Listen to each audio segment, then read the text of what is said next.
Life's Secret, A Story of Bengal. In a far-off country there once lived a great Raja who had two wives, one named Duo and the other Suo. Both these Ranis were beautiful, but Duo was of a harsh and cruel nature, while Suo was gentle and kind to all. Though the Raja had been married to his Ranis for some time, they neither of them had any children, and this was a great grief to everyone. Daily prayers were offered up in the temples for the birth of a son to the Raja, but the prayers remained unanswered. One day a beggar, a holy man who had vowed to live in poverty, came to the palace asking for alms.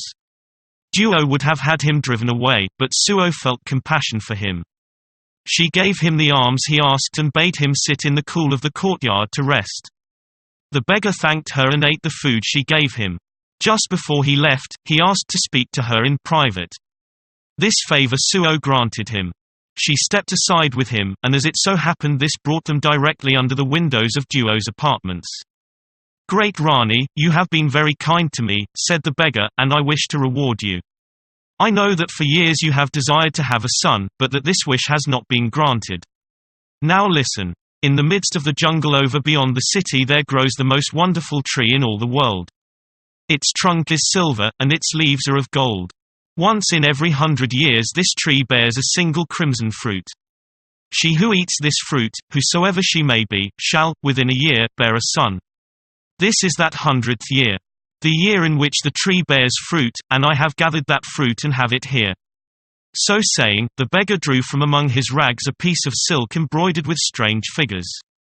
This he unfolded, and showed to the Rani, lying within it, a strange fruit such as she had never seen before. It was pear-shaped, and of such a vivid red that it seemed to pulse and glow with light.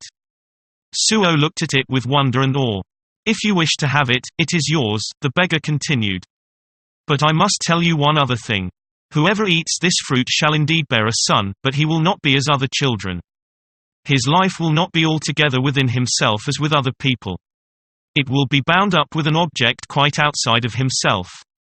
If this object should fall into the hands of an enemy, that enemy could, by willing it, bring upon him misfortune or even death, and this no matter how closely the child was watched and guarded. And now, knowing this, do you still wish to eat the fruit?"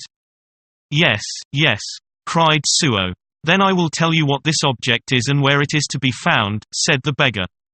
He drew still closer to the Rani and whispered in her ear, but though what he told her was so important, Suo paid but little attention to it. She thought only of the fruit, and the happiness that might come to her if she ate it. Now all the while the beggar had been talking to Suo, Duo had been seated at her window just above them, and she overheard all that was said. Only when the beggar came closer to Suo and whispered in her ear, Duo could not hear what he said, though she leaned out as far as she could and strained her ears to listen. So, though she had learned that if Suo had a child its life would depend on some object outside of itself, she did not learn what that object was. The beggar now gave the fruit to Suo, and she took it and ate all of it. Not one seed or bit of rind did she miss. After that she went back to her own apartments to dream upon the joy that might be coming to her. Within the year, even as the beggar had promised, Suo bore a child, and this child was so large and strong and handsome that he was the wonder of all who saw him. The Raja was wild with joy. He could scarcely think or talk of anything but his son, and he showered gifts and caresses upon the happy mother. Duo was quite forgotten. He never even went near her apartments, and her heart was filled with jealousy and hatred towards Suo and the little prince Dalam Kumar, for so the child was named. Nothing would have given her more joy than to be able to injure them and bring sorrow and misfortune upon them. Now as Dalam Kumar grew older he became very fond of a flock of pigeons that his father had given him, and he spent a great deal of time playing with them in the courtyard. They were so tame they would come at his call and light upon his head and shoulders. Sometimes they flew in through the windows of Duo's apartments which overlooked the courtyard. Duo scattered peas and grain on the floor for them, and they came and ate them. Then one day she caught 2 or 3 of them. Soon after Dalam Kumar missed his pigeons and began calling them. Duo leaned from her window. "Your pigeons are up here," she cried. "If you want them you must come up and get them." Suo had forbidden her son to go to Duo's apartments, but he quite forgot this in his eagerness to regain his pets, and he at once ran up to the Rani's apartments. Duo took him by the wrist and drew him into her room. "You shall have your pigeons again," said she, "but first there is something you must tell me." "What is it?" asked Dalam Kumar. "I wish to know where your life lies and in what object it is bound up." Dalam Kumar was very much surprised. "I do not know what you mean," said he. "My life lies within me, in my head and my body and my limbs, as it is with everyone." "No, that is not so," said Duo. "Has your mother never told you that your life is bound up in something outside of yourself?" "No, she has never told me that, and moreover I do not believe it." "Nevertheless it is so," said Duo. "If you will find out what this thing is and come and tell me, you shall have your pigeons again, and if you do not do this I will wring their necks."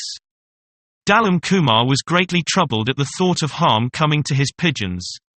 "No, no, you must not do that," he cried. "I will go to my mother and find out what she knows, and if there is indeed truth in what you say I will come back at once and tell you the secret. But you must do nothing to my pigeons while I am gone." To this Duo agreed. "There is another thing you must promise," said she. "You must not let your mother know I have asked you anything about your life.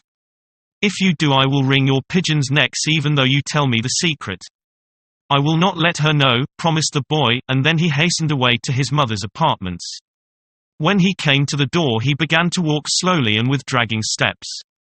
He entered in and threw himself down among some cushions and closed his eyes. "What ails you, my son?" asked his mother. "Why do you sit there so quietly instead of playing about?" "Nothing ails me now," answered the boy, "but there is something that I wish to know, and unless you tell me I am sure I shall be quite ill." "What is it that you wish to know, my darling?" "I wish to know where my life lies, and in what it is bound up," answered the boy.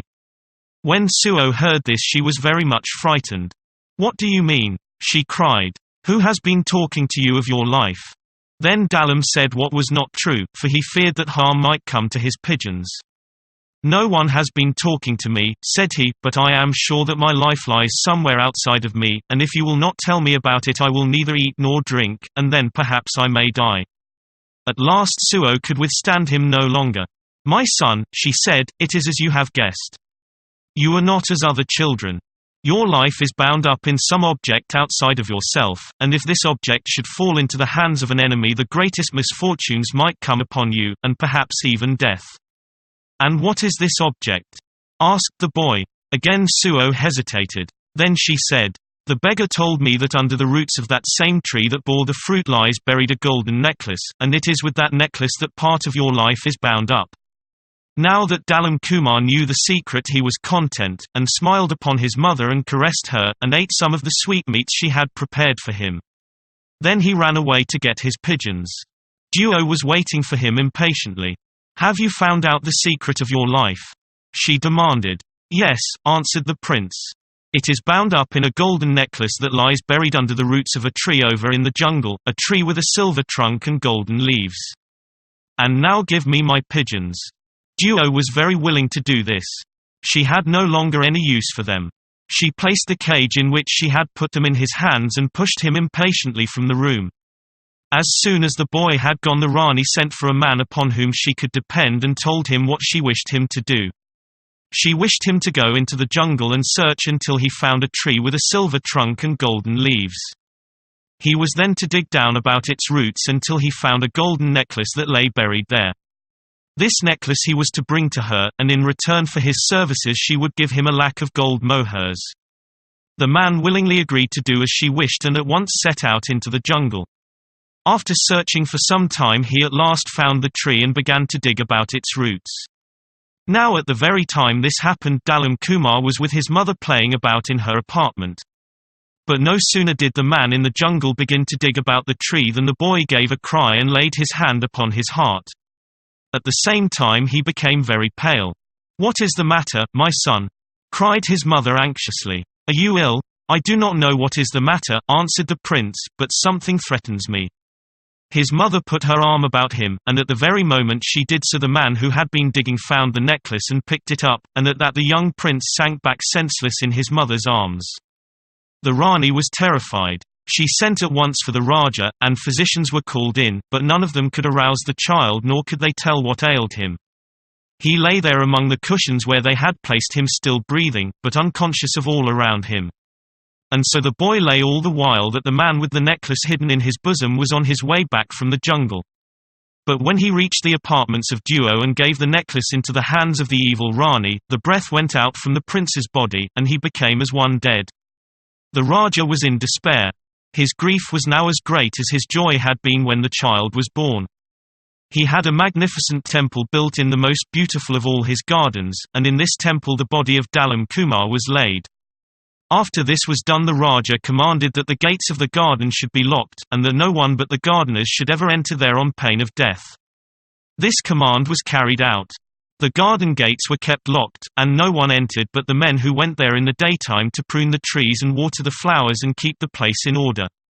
Not even Suo might go into the garden to mourn beside the body of her son. But though everyone believed Dalam Kumar to be dead, such was not really the case.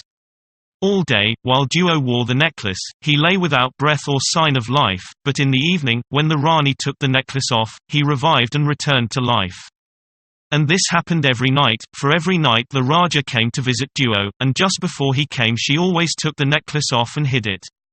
She feared if he saw it he might wonder and question her about it. The wicked Rani was now satisfied and happy. She believed she had destroyed the young prince, and with him the Raja's love for Suo. For the Raja now never went to Suo's apartments. He neither saw her nor spoke of her, for she only reminded him of his grief for his son. Now the first time that Dalam Kumar awoke in the temple he was very much surprised to find himself alone in a strange place, and with no attendants around him. He arose and went out into the garden, and then at once he knew where he was, though the temple was new to him. He went to one gate after another of the garden, intending to go and return to the palace, but he found them all locked. The gardeners had gone away for the night, and before going they had securely fastened the gates, according to the Raja's orders. The young prince called and called, but no one heard or answered. Feeling hungry, he plucked some fruit and ate it, and after that he amused himself as best he could, playing about among the trees and flowers. Toward morning he felt sleepy and returned to the temple. He lay down upon the couch, and later on, when Duo again put on the necklace, his breath left him, and he became as one dead. As it had been that night, so it was also in the many nights that followed. In the evening the prince revived and came out to play among the flowers, but with the coming of day he returned to the temple and lay down on the couch, and all appearance of life left him. After a time he became used to the strange life he led, and no longer wondered why he was left there alone and why no one came to seek him. So year after year slipped by, and from a child the prince became a youth, and in all that time he had seen no one, for the gardeners had always gone away before he returned to life. Now there lived at this time, in a country far away, a woman who had one only child, a daughter named Sarai Bai. This girl was so beautiful that she was the wonder of all who saw her. Her hair was as black as night, her eyes like stars, her teeth like pearls, and her lips as red as ripe pomegranates. When this child was born it was foretold to her mother that she would sometime marry a prince who was both alive and dead. This prophecy frightened the mother so much that as soon as her daughter was of a marriageable age she left her own country and journeyed away into a far land, taking the girl with her. She hoped that if she went far enough she might escape the fate that had been foretold for the child. Journeying on from one place to another, she came at last to the city where Dalam Kumar's father reigned, and where the garden was, and the temple where the young prince lay. It was toward evening when the mother and daughter reached the city, and it was necessary for them to find some shelter for the night. Sarai Bai was weary, and her mother bade her sit down and rest by the gate of one of the palace gardens while she went farther to seek a lodging. As soon as she had found a place where they could stay she would return for the girl. So Sarai Bai seated herself beside the gate, and there her mother left her. But the mother had not been gone long when some noise farther up the street frightened the girl. She looked about for a place to hide, and it occurred to her that she might go into the garden and wait there. She tried the gate and found it unfastened, for by some chance one of the gardeners had forgotten to lock it that evening when he went away. Sarai Bai pushed the gate open and stepped inside, closing it behind her. When she looked about her, she was amazed at the beauty of the garden. The fruit trees were laden with fruits of every kind. There were winding paths and flowers and fountains, and in the midst of the garden was a temple shining with gold and wondrous colors. Though daylight had faded, the moon had arisen, and the garden was full of light. Sarai Bai went over close to the temple, wishing to examine it, but just as she reached the foot of the steps that led up to it, a young man appeared above her at the door of the temple. It was Dalam Kumar, who had aroused again to life and was coming forth to breathe the air of the garden. When he saw Sarai Bai, he stood amazed, not only at her beauty, which was so great, but because hers was the first face he had ever seen in the years he had spent in the garden. As for Sarai Bai, never before had she beheld a youth so handsome, or with such a noble air, and as the two stood looking at each other they became filled with love for one another. Presently Dalam Kumar came down the steps of the temple and took Sarai Bai's hand. "Who are you, beautiful one?" he asked. "Whence come you, and what is your name?" "My name is Sarai Bai," answered the girl, "and I come from another country far away. My mother left me sitting by the gate while she went to find a lodging for us, but some noise frightened me, and I ran in here to hide." "That is a strange thing," said the prince. "In all the years I have been living here, the gates have never been unlocked before." "But do you live here alone?" asked the girl. "Yes, all alone. Yours is the first face I have seen for years, and yet I am a prince, and the son of a great Raja." "Then why are you here?" "I am here because my life was bound up in a golden necklace that lay buried under the roots of a tree in the jungle. I told the secret to a Rani who was my enemy, though I did not know it at the time. She must in some way have gained possession of the necklace, and now she is using it for my harm. All day I lie there in the temple as though dead. No sound reaches me, nothing arouses me, only at night can I arise and come forth. I, a great prince, am as one both dead and alive." When Dalam Kumar pronounced these words, Sarai Bai could not refrain from giving a loud cry. She was overcome with amazement and confusion. The prince at once wished to know what had moved her so. "Why do you cry out and change color?" he asked. "And why do you tremble and look at me so strangely?" At first Sarai Bai would not tell him, but he was so urgent in his questioning that finally she was obliged to recount to him the prophecy made at the time of her birth. That it had been foretold of her that she was to marry a prince who was both alive and dead. Dalam Kumar listened to her attentively. "That is a strange thing," said he. "I do not suppose in all the world there is another prince beside myself who is both alive and dead. If this saying is true, it must be that I am the one you are to marry. If so, I am very happy, for already I love you, and if you will stay here with me we will be married by the ceremony of Grandhava, and I will be a true and loving husband to you." To this Sarai Bai willingly consented, for already she loved the prince so dearly that she felt she could not live without him. That very night she and the prince presented each other with garlands of flowers, for that is the ceremony of Grandhava, and so they became man and wife. After that they lived together in great happiness, and nothing could exceed their love for each other. By day, while Dalam Kumar lay lifeless in the temple, his bride slept also, and at evening they awoke and talked together and walked through the garden. But after a while a son was born to the young couple, and after that Sarai Bai was no longer gay and happy. Her look was sad, and often she stole away from Dalam Kumar to weep in secret. The prince was greatly troubled by this. At first he forbore to question her, but one day he followed her and finding her in tears, he said, "Tell me, why are you sad and downcast? Have you wearied of this garden, and are you lonely here, or is it that you no longer love me?" "Dalam Kumar," answered the girl, "I love you as dearly as ever, and I am never lonely with you. As long as we had no child I was content to stay here in the garden and see no one. But now that we have a son I wish him to be seen by your people, and I wish them to know that he is the heir to the kingdom." At this Dalam Kumar became very thoughtful. "My dear wife," said he, "you are right. Our son should be known as my heir, but everyone believes I died long ago when I was a child. If you went out among them with the boy and told them he was my son, they would laugh at you, and either think you were an impostor or that you were crazy. If we could but gain possession of the necklace, then I could go out from the garden with you, and if I showed myself to my people they would be obliged to believe." "That is what I have thought also," said Sarai Bai, "and it has been in my mind to ask you to give me permission to leave the garden for a while. If you will do this I will try to gain entrance to the palace and the apartments of Duo. Then possibly I can find where she keeps the necklace at night, and I may be able to get possession of it." Dalam Kumar eagerly agreed to this plan, and the very next day, while he lay unconscious in the temple, Sarai Bai took the child and managed to steal out through one of the gates without being seen by any of the gardeners. She at once sought out a shop in the city and bought for herself the dress of a hairdresser. Then, leading the child by the hand, she made her way to the palace. She told the attendants there that she was very skillful in dressing the hair, and if they would take her to the Ranis she was sure she could please them. After some hesitation the attendants agreed to do this, and led the way first to the apartments of Suo. When Sarai Bai entered the room and saw her husband's mother sitting there thin and pale and grief-stricken, her heart yearned over her.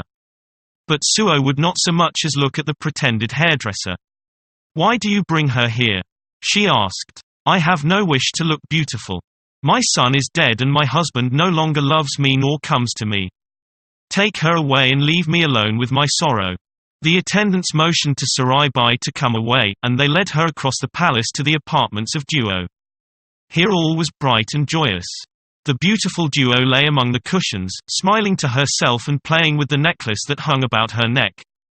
When she heard that the young woman they had brought to her was a skilled hairdresser, she sat up and beckoned Sarai Bai to approach. "Come," said she. "Let us see how well you can dress my hair. The Raja will be here before long, and I must be beautiful for him." Sarai Bai at once came behind Duo and began to arrange her hair. The child meanwhile kept close by her side. When Sarai Bai had almost finished she managed to loosen the clasp of the necklace so that it slipped from Duo's neck and fell upon the floor. This was as the pretended hairdresser had planned, and she had explained to her son beforehand that when the necklace fell he must pick it up and hold it tight, and yield it to no one. So now, no sooner did the necklace slip to the floor, than the child picked it up and twisted it tight around his fingers. Duo was frightened. "Give me my necklace," cried she, and reaching over she tried to take it from the boy, but at this he began to scream so loudly that it seemed as though the whole palace must be aroused by his cries. Duo drew back alarmed and bade the child be quiet. Then she turned to the pretended hairdresser. "Make him give me the necklace again," she demanded. Sarai Bai pretended to hesitate. "If I try to take it from him now," she said, "he might break it. Have patience, and let him keep it for a while, he will soon tire of it. Then I can take it from him and bring it to you." To this Duo was obliged to agree. It was growing late and she feared at any moment now the Raja might come in and that he might notice the necklace in the child's hands and ask questions about it. "Very well," she said. "Let him keep it for the present, but bring it back to me the first thing in the morning. If you neglect to do this you shall be severely punished, you and the child also." The pretended hairdresser made a deep obeisance, and then departed, carrying the child who still held the necklace tightly clutched in his hands. As soon as Sarai Bai was outside of the palace she hastened away to the garden and found Dalam Kumar awaiting her at the gate. "I know you have the necklace," he cried to her, "for I aroused while it was still day, and with such a feeling of life and joy as I have never felt before." "Yes, it is here," said Sarai Bai, and she took the necklace from the child and held it out to him. Dalam Kumar gave a cry of joy. His hands trembled with eagerness as he grasped the necklace. "Oh, my dear wife," he cried, "you have saved me. I have now again become as other men and can claim what is my own. Come, let us return to the palace and to my father and mother." So, with the child on his arm, and leading Sarai Bai by the hand, the prince hastened back to the palace. But when he entered the gates no one knew him, for when they had last seen him he had been only a boy. They wondered to see a stranger enter in like a master, but his air was so noble, and his appearance so handsome that no one dared to stop him. Dalam Kumar went at once to his mother's apartments, and though no one else had known him, she recognized him at once, even though he had become a man. She knew not what miracle had brought him back, but she fell upon his neck and kissed him, and wept aloud, so that all in the palace heard the sound of her weeping. The Raja was sent for in haste, and when he came Dalam Kumar quickly made himself known to his father. The Raja's joy was no less than the Rani's over the return of his son. Soon the news spread through all the palace, and there was great rejoicing. But Duo was filled with fear. She knew not what punishment would fall upon her for her evil doings, but she guessed the wrath of the Raja would be great. So she fled away secretly and in haste, and for a long time she wandered about from place to place, miserable and afraid, and at last died in poverty as she deserved. But Dalam Kumar and his young wife lived in happiness forever after, and when the old Raja died, Dalam Kumar became Raja in his stead, and his own son ruled after him as Sarai Bai and he had desired.